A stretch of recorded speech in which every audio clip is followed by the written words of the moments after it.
Berryessa, California, December 20, 1968. High school students Betty Lou Jensen and David Faraday were on their first date.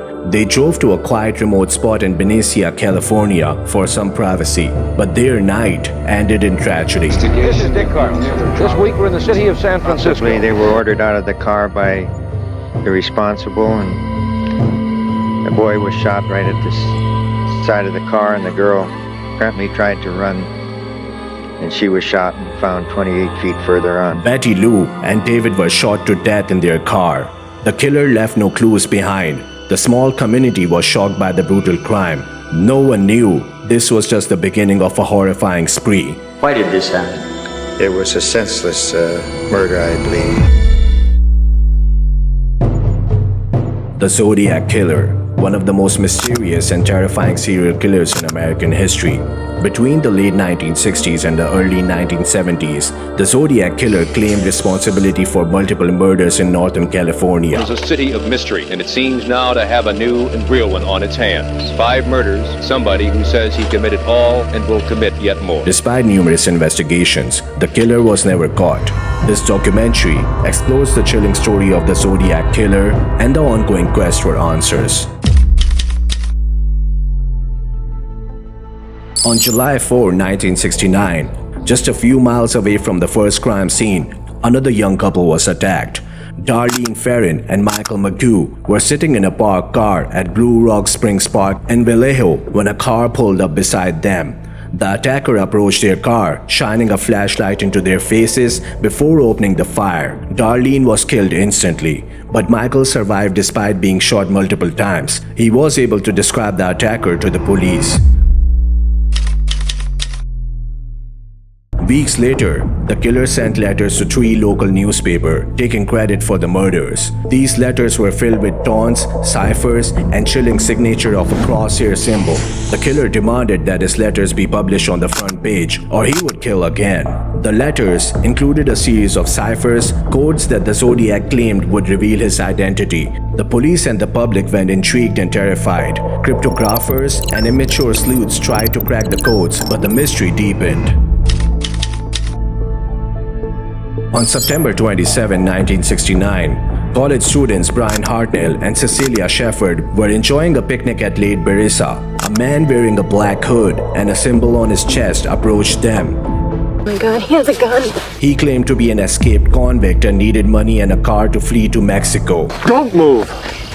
I want your money and your car keys. Okay. The attacker tied them up before stabbing them repeatedly. He left a message on Brian's car door, using the same crosshair symbol and taking credit for previous attacks. Brian survived the attacks, but Cecilia did not. And terrorized Northern California. The guy told him to take the money. He said, I don't want it. Says, all I want to do is kill you people. So I have to kill you. And then he stabbed the girl. So, the boy was conscious enough to give you a description of the man? Oh, yes, the boy thought he wasn't gonna make it. He wanted to give a description of the guy best he could. About the best he could give us, that he had a hood over his face, and he was a big guy, 6 foot or better, over 200 pounds. Once again, the Zodiac Killer had struck, leaving more fear and confusion in his wake. On October 11, 1969, the Zodiac Killer struck again, this time in the heart of San Francisco. Paul Stine, a taxi driver, was shot in the head by his passenger. The killer then wiped the cab, took Paul's wallet and keys, and tore a piece of his shirt. This time, there were witnesses. Several teenagers saw the killer from a distance and called the police. They described a man in his late 20s and early 30s, with a stocky build and glasses. Despite this, the killer managed to escape, blending in the neighborhood. The Zodiac continued to taunt the police and the public with more letters and ciphers. The Zodiac Killer seems to crave publicity. He sent letters and cryptograms to newspapers and the police, recounting his crimes, threatening more murders, and making Bay Area residents very edgy. He even sent a piece of Paul Stine's bloody shirt to prove that he was the killer.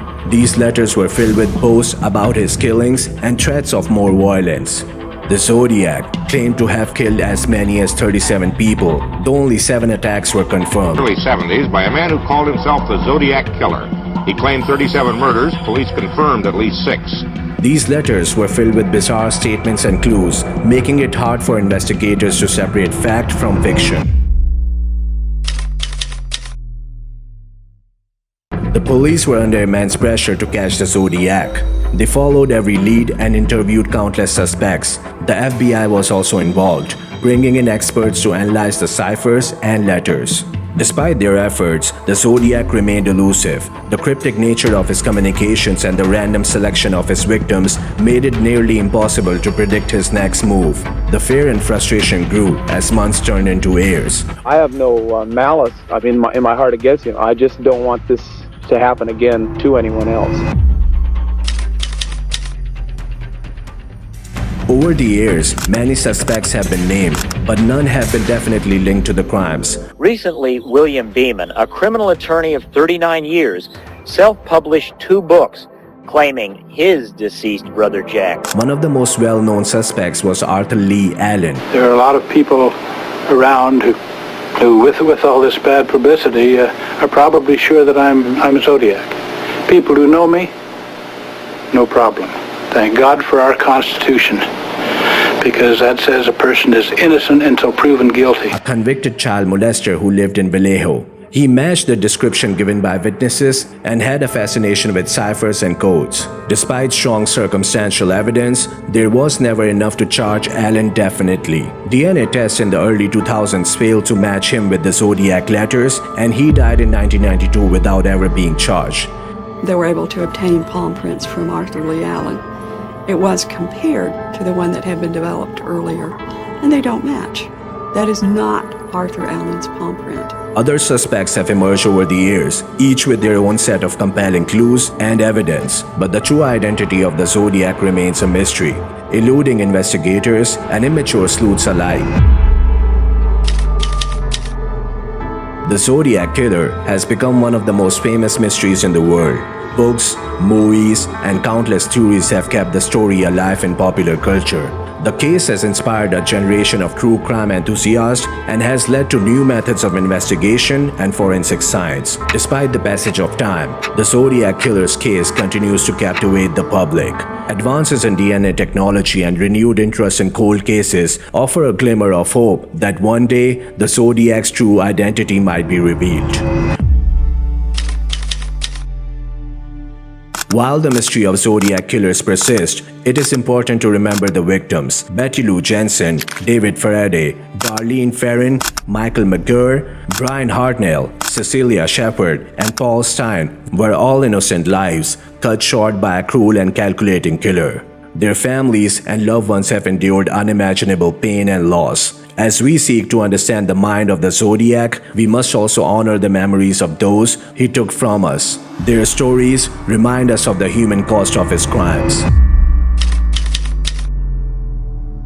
The hunt for the Zodiac Killer continues. Law enforcement agencies and immature detectives alike remain dedicated to solving the case. New technologies, such as genetic genealogy, have solved other cold cases and offer hope to break through in the Zodiac investigation. As the years pass, the determination to bring the Zodiac to justice remains strong. Each piece of new evidence, each new theory, brings us one step closer to the truth.